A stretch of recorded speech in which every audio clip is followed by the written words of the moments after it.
Esiet sveicināti Mentālās veselības akadēmijā. Man sauc Aivars Augustāns, un kopā ar mani šodien arī ir nozares līderis Pēteris Zālītis, psihiatrs. Sveiks! Un šodien mēs ir tāds, kad cit vārdi nerokas. Kā tu varētu definēt? Tā ir emocionālā vardarbība. Emocionālā vardarbība. Jā. Kā tu definētu to? Kas nav redzama, Jā. kas ir noslēpumaina un grūti pierādāma. Jo emocionālajā vardarbībā ir divi vai vairāki, kuri ir savā mājā, savā ikdiņā. Viņiem tur notiek vājprāts un izejot ārā, katrs spēlē teātri, ka viņiem viss ir kārtībā. Jā. Labāk iedomājamais pāris kādu vien varētu gribēt. Jā. Mēs katrs esam, ne gluži katrs, bet mēs esam piedzīvojuši savā dzīvē, vai tas būtu partneris attiecībās, jā? Man labi piedzirst to, un vai tas arī var būt draugs vai līdzcilvēks. Bet liekoties emocionālā vardarbība veidojās ģimeniskās attiecībās. Ne tikai. Pāru attiecības. Pārattiecībās, jā. Jā, kad tās vēl ir saucamās tās toksiskās attiecības. Toksiskās attiecības, jā. Kuros viens cenšas būt pārāks par otru, un tas otrs kļūst bez mazvai līdzatkarīgs ar vēlmi izturēt. Viņš to mīlestību grib, vai ne? Jā. Kuru nevar dabūt. Ir viena filma, neatceros, kura tā bija, bet tur bija bagātnieka sieva tajā skečiņā. Un viņa kaut kādam tuvam draugam saka, man šī māja nepatīk. Kā nepatīk tev tā māja, bet tu taču viņā dzīvo, tagad vīrs un viņš ir bagāts. Kā tev nepatīk tik skaista māja? Un tā sieviete atbild, dažreiz dzīvē vajag piekāpties un izturēt. Un tā izturēšana var būt gadiem. Jā. Pielāgošanās var būt gadiem. Savā dzīve var nebūt gadiem. Ir šī dzīve, kur tu, dzīvo ar varmāku, tur viņi ir sabiedrībā viņu mīli, abrino starp draugiem, visur apkārt viņš ideāls. Mājās viņš ir iznīcina. Terorists un despots. Jā. Saki, vai tam cilvēkam, kurš piedzīvo šo te vardarbību un līdzatkarību, es negribētu jautāt, vai viņam viss ir mājās, jo nav visi mājās, viņam būtu sen jākartās prom. Kas ir šajā cilvēkā, šajā būtnē, es domāju, brīnišķīgā cilvēkā, kurš ir iekļuvis šajās attiecībās,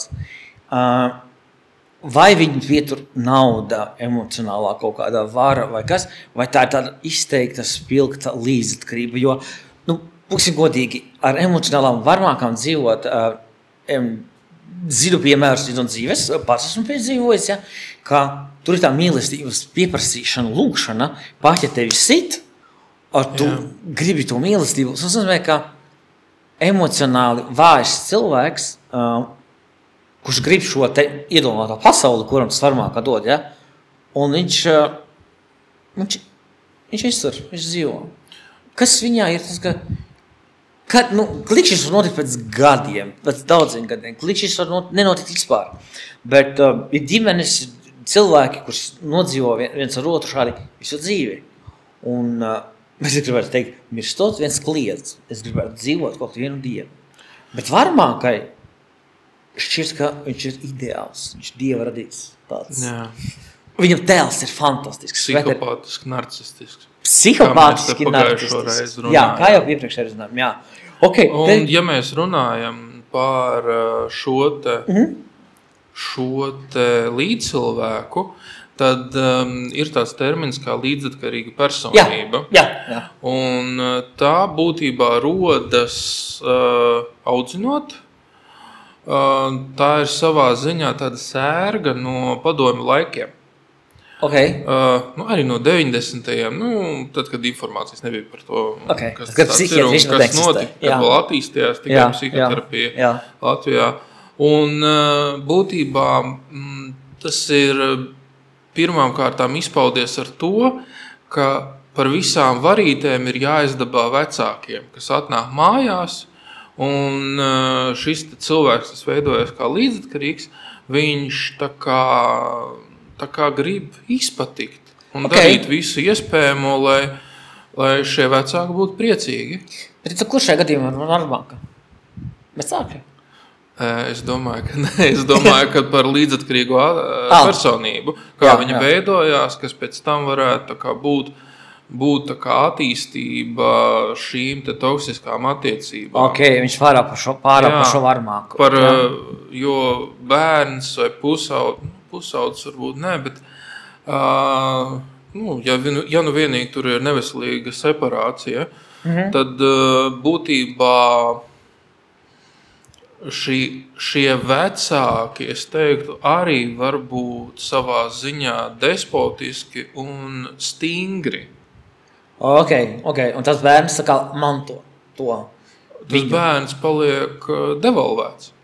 Bet viņš izaug, un viņš pārņem to vecāku slimību, tā teikt, vai? Ja mēs runājam par no šī skatu punkta, tad es vairāk teiktu, ka šis līdzatkarīgais var nonākt upura pozīcijā. Bet labi, bet upuris līdzatkarīgais no viņa var taču izaugt emocionālā varmāka, kurš pārņem otru cilvēku. Ja? Jo viņam ir šis ļaunums, ko viņš tur sevi un ko viņš nevar izpaust uz āru, jo ģimene ir viss tā, ka viss notiek ģimene, iekšienē.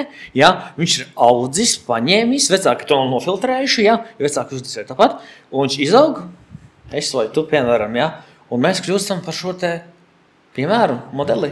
Mēs pārņemam to te vardarbības tādus elementus attiecībā par citiem cilvēkiem. Saprotu, te ir viens moments. Ļoti interesants, kas man tikko ienāca prātā.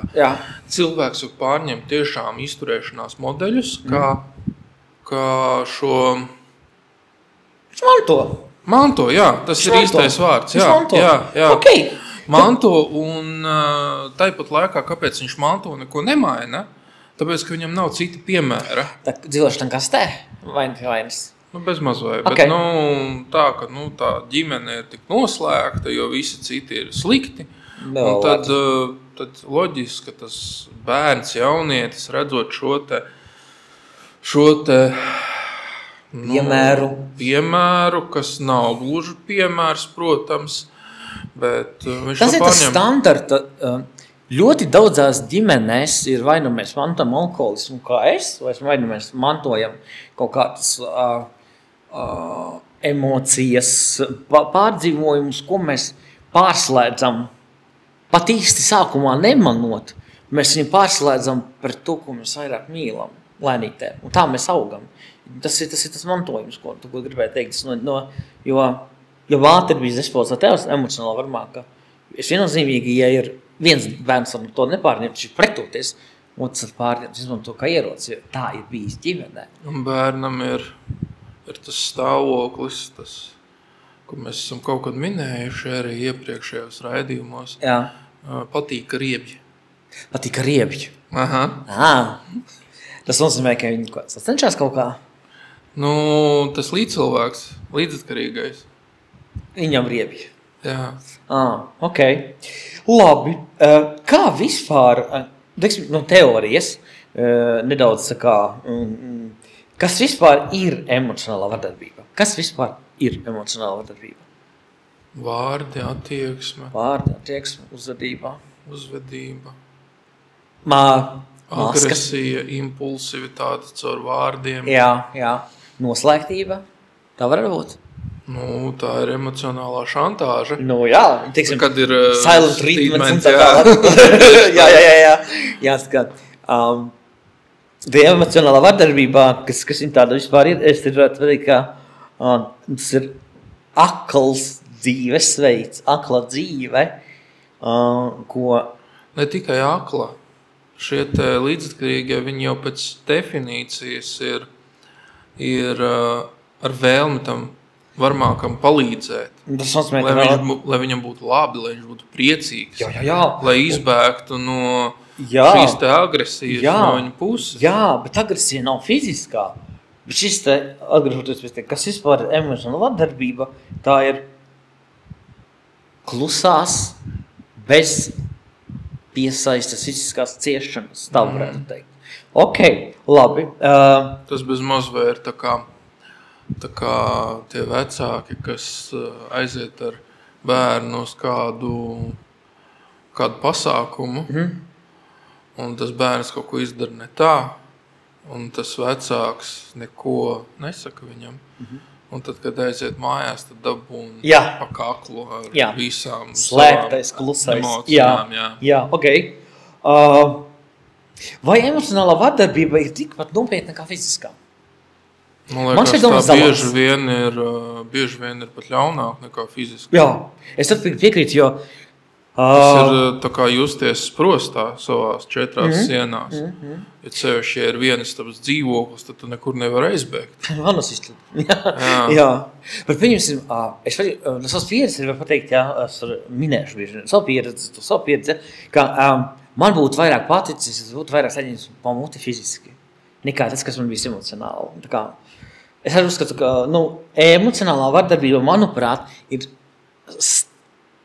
stiprāka, sāpīgāka par fizisko. Fiziskais pārējai tu padomā par to, bet tad, kad tu ieblieš sirdī, attiecībās, ka tu pazemo, ka tu dzīvo līdzi, tas ir šausmīgi, tas ir prostā.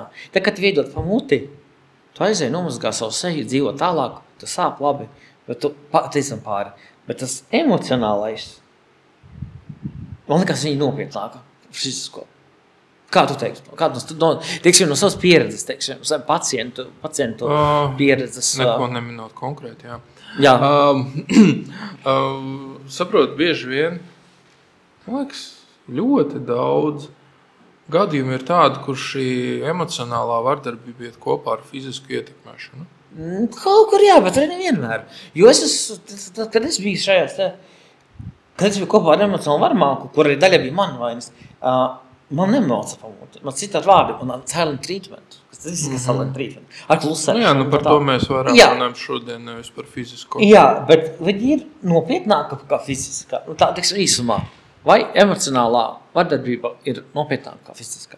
Es saprotu, ja ar fizisko vardarbību ir tā, ka var nogalināt, principā. Jā. Ja nekontrolē savu impulsu un savas jūtas emocijas. Bet ar emocionālā vardarbības pie pakāšanas. Tad izklausās, ka viņas ir vienlīdz ļaunas.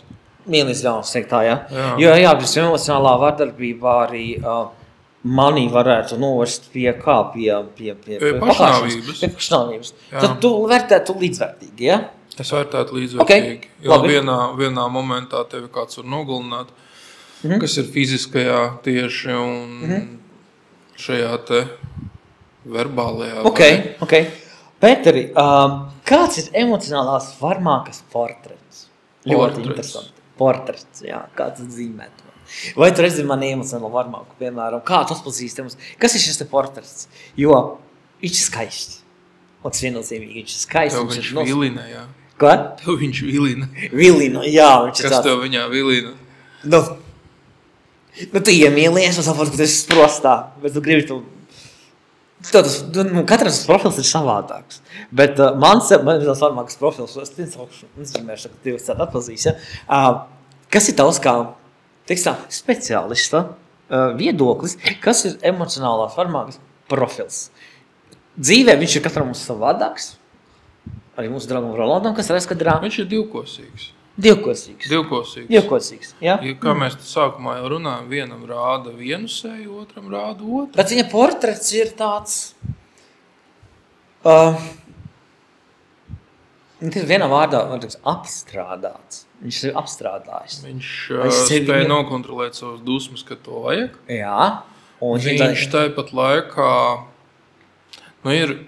Ir gadījumi, dēļ kuriem ir atbalsta grupas izveidotas. Tieši ģimenes varmāku gadījumā, ka šis varmākas saprot, ka kaut kas nav kārtībā un viņam kaut kas jādara lietas labā.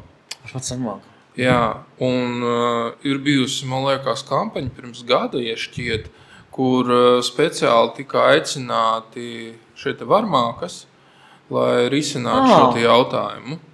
Kāpēc viņi to dara, kādas jūtas viņi izpauž, kas ir par iemeslu, kādas ir tās viņu attiecības īsti, un tāds psihoterapeitisks pieeja būtībā. Ok, jo tieši jautājums būtu, vai emocionālā varmāka vienmēr apzinās, ko dara? Un te man ir pateikts nevienmēr, dēļ rīkojas neapzināti, atkārtot uzvedības modeļus, ko redzējuši bērnībā.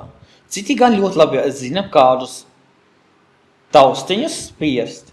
Apziņa nav vienīgais kritērijs, rezultāts ir graujošs kurā gadījumā. Vai varmāka vienmēr apzinās, ko dara? Te ir rakstīts? Nevienmēr.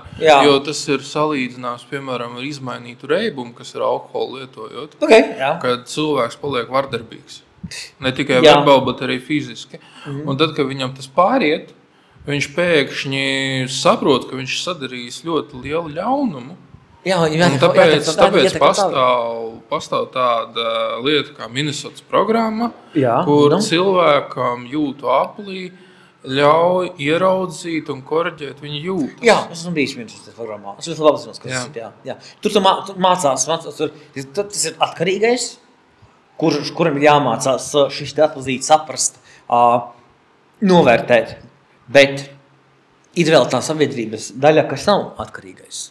Kuram nav Minnesotā neuzņem to. Tāpēc mums ir pašpalīdzības grupa, kuru mēs arī brīžiem saucam par jūtu apli. Mums ir pašpalīdzības grupa biedrība Panacē, kurš var nāk piedalīties, un kur Pēteris vai kāds no mūsu citiem, tas atkāpjoties daudz. Un te var nākt arī cilvēks, kuram ir šī te problēma, un neviens netiek nosodīts, mēs esam kopā, lai mēs varam palīdzēt, un kurš ir šis te emocionālās varmākas profilā, viņa nav jājūtas vainīgam, jo tā ir slimība. Tā ir slimība, jā. Tieši tāpat kā angīnu vai salauzta kāja vai plaušu karsonis. Tieši tāpat arī viņš kaut kā, viņš saslimība. Tā ir slimība. Ja tā ir slimība, Vienīgais, saprot, šajā gadījumā tas ir bīstami, varbūt attaisnojuši kaut kādā momentā. Es esmu slims, Un tad ir tas apburtais loks, kad ir vardarbība, vainas sajūta, un tur vēl kaut kur ir tā lieta, ka dāvina dāvans un lūdzu. Jā, lai izpērk vainu. Bet viņam ir jāsaprot tam cilvēkam, ka, ir cilvēks nesapratīs, ko tas cieši, un tas dulēs iet tam līdzi, un ja vēl ir bērni. Bērni turpina daļa bērnu paņem tu līdzi.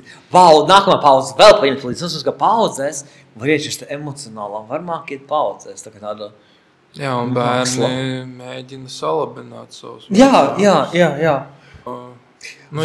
Kā atpazīt, ka esi emocionāli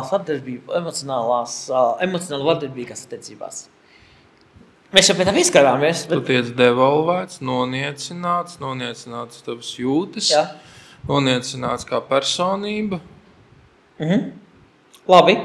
Kāpēc upuri bieži nespēja aiziet? Šīs tā attiecībā. Jo viņi ir līdzatkarīgi. Bet kāpēc viņi nevar aiziet? Viņiem trūkst info, viņiem trūkst atbalsta. Viņiem ir ilūzija par to, ka viņi varētu mainīt kaut kā varmāku. Tā pieredzē, tu esi kādreiz līdzatkarīgs? Kā lūdzu? Tas ir kādreiz bijis līdzatkarīgs. Es? Jā. Es esmu kāds garšo. Es zinu, ka tam nav, teiksim, es tikai zinu, kā garšo līdzatkarība. Un es zinu, kā garšo, kad es esmu patiks kā līdzatkarība, es moku alkoholu lietot, bet būt līdzatkarīgam, tā ir šausmīga ilūzija. Var paiet gadi, kad tu saproti, tā fakt vienkārši, ka tu esi dzīvojis.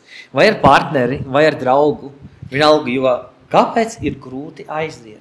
Līdzatkarība jau arī ir kā saslimšana. Jā, tas ir savs temats. Saproties, psihiskām saslimšanām viņām slēpjās arī ne tikai starp citu psihiskām saslimšanām, bet ir šie upuri, kurus tu tikko minēji, un viņiem ir kaut kāda iemesla pēc izdevīgi būt šajā pozīcijā. Viņi ieņem šo par lomu, viņi dzīvos, taču dzīvi viņiem patīk. Tas ir cits temats. Tāpēc, ka viņus apbalvo, vai viņiem mēģina atvainoties ar dāvanām. Viņš ir sabiedrībā vēl kā upuris, mani sit, mani tā, un viņiem ir labi. Tas ir cits temats. Jā, tu mēs apspriedīsim par lomu, bet šis te kāpēc ir grūti aiziet, tik tāpēc, ka tu esi līdzatkarīgs un tu vienkārši nevari? Tevi tas varmāk ir paturējis tādā veidā, ka tev nav kur aiziet. Tā... Un viņš varbūt vēl ir nodrošinājis visus apstākļus, lai šis cilvēks līdzkrīgais nevarētu aiziet. Tu domā par finansiālo, visu tā pārējā bērni, kur mēs dzīvosim.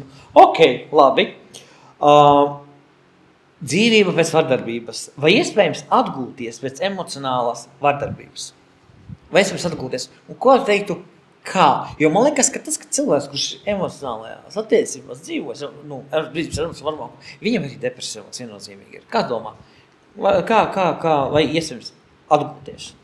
Ja? Ar terapiju, atbalstu, informāciju, svarīgākais atgūt savu balsi, savu realitāti, mācīties noteikt robežas, atļaut sev just, atkal kļūt par sevi. Pārbaudīt realitāti, kas ir dabisks, kas nav dabisks, kādas ir veselīgas attiecības kā tādas.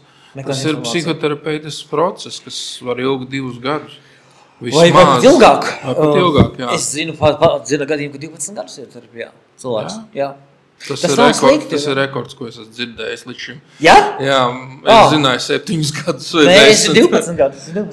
Jā. Cilvēks lielisku karjeru, visu karjeru, bet viņš iet terapijā 12 gadus, jā. Viņam patīk iet terapijā. Tikai terapijā. Tur atkal noteikti nākamais uztrukums, jā. Nu, ir taču arī tas, ko tu mini, tas visticamāk ir, ka viņš iet vienreiz nedēļā.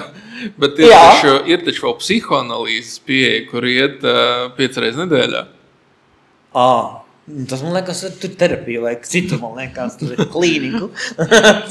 Okay. Jā, cilvēki analizē. Jā, bet Pēteri, ko darīt, ja tu atpazīsti, ka pats esi emocionālā sarmāka? Kad es vedu alkoholu, es atvībināšu, kad es vedu alkoholu. Paklau, lai cilvēks apjēgtu, ka viņš ir varmāk, ir jābūt tādam lielam, skaidram insightam, sapratnē par to, kāds viņš vispār ir. Tas pašanalīze. Ir jābūt vainas sajūtai ļoti lielai, lai viņš saprastu, kas vispār notiek. Kā sākas tas process? Kā sākas tas process, ka viņš sāk apzināties, ka viņš ir emocionālā varmākā? Kā saka, radi paziņas, ievēro, ka kaut kas nav tā. Intervence ar domu, kā saka, parādīt, kā tas no malas izskatās. Viņš meklē palīdzību, apzinās, ka tā nav tikai reakcija, bet reāla destruktīva ietekme uz citiem. Jā. Atzīt savas atzīt savas ēnas prasa drosmi. Bet tas ir pirmais solis pretī veselīgām attiecībām. Jā. Viņš apzinās. Ok. Un tad zini, bet apzināties. Kā? Apzināties ir puse no atveseļošanās. Skaisti, paldies, skaisti teikts. Apzināties ir puse no atveseļošanās. Wow, tas izskatās diezgan, ka tas tiešām diezgan ātri. Bet grūti ir apzināties, ka tas var grūti. Un grūti tas jau strādāt ir nežēlīgi sāpīgi. Tas ir, piemēram, iedomājies, cilvēks dusmīgs atnāk mājās un sieva vai vīrs, kurās attiecībās, protams, viņš ir uztaisījis vakariņas. Jā, skaisti. Ir izslēdzis mūziku, jo šim vīrietim vai sievietei sāp galva, tad ir skaļi. Jā. Un tad, varbūt šis te varmāka saprot, ka viņi kaut kas nav kārtībā tikai tad, kad šīs partneris ir tik spējīgs, ka viņš izdomā, kā viņam aiziet. Piemēram, musulmaņu tautas. Jā. Tur, kur ir sievietes ar aizklātu seju, jā, un tad viņas paprasa, lai vīrs nopērk datoru. Lai viņas var internetu pastīties. Viņas pavada laiku mājās. Un tad viņas iepazīstās ar kādu internetā. Un viņai parādās iespēja aiziet no tā vīra. Kā tas iespējams musulmaniem? Tā nav! Viņa jau paklusam aizstāk. Ne jau tā, ka viņa saka, viņa jau nevar viņam pateikt, ka... Paldies par datāsai prom! Viņa dabūs vienkārši iekšās. Ok, labi. Noslēgumā gribētu pateikt, ka emocionālais varmāka nevienmēr kliedz. Viņš dažreiz smaida, bet viņš sagrauj tikpat smagi kā tas, kurš sit. Un tāpēc ir laiks par to runāt. Skaļi, atklāti, lai citi beidz klusēt. Un noslēgumā būsim godīgi. par šo ir jārunā. Ne tikai pie tevis praksē, bet tas jārunā podkāstos, tas jārunā starp draugiem, jo nodzīvot arī 4 gadus it kā laimīgās attiecībās, vienā brīdī tu apzinies, ka tu smagi kļūdies. Tu audzini tos, kuri ir dzīvo šajās attiecībās un beigās saproti, ka tu pats esi tur bijis. Un tad domā, ko darīt. Un sabiedrībai, un paldies ir Pēteri tev par savu laiku, mums ir jārunā, mēs runāsim vēl daudz, un tā kā noslēgumā gribu pateikt, paldies Pēteri par veltīto laiku. Un vēl es uzsvērt, ka šis redzījums tiek veidots kopā ar Jāņa Zāģliešu psihoterapijas klīniku, kopā ar Pēteris pārstāv, ja?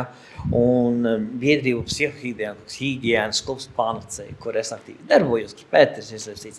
Tā kā paldies un tiekamies atkal nākamajā epizodē. Paldies. Pēc nedēļas.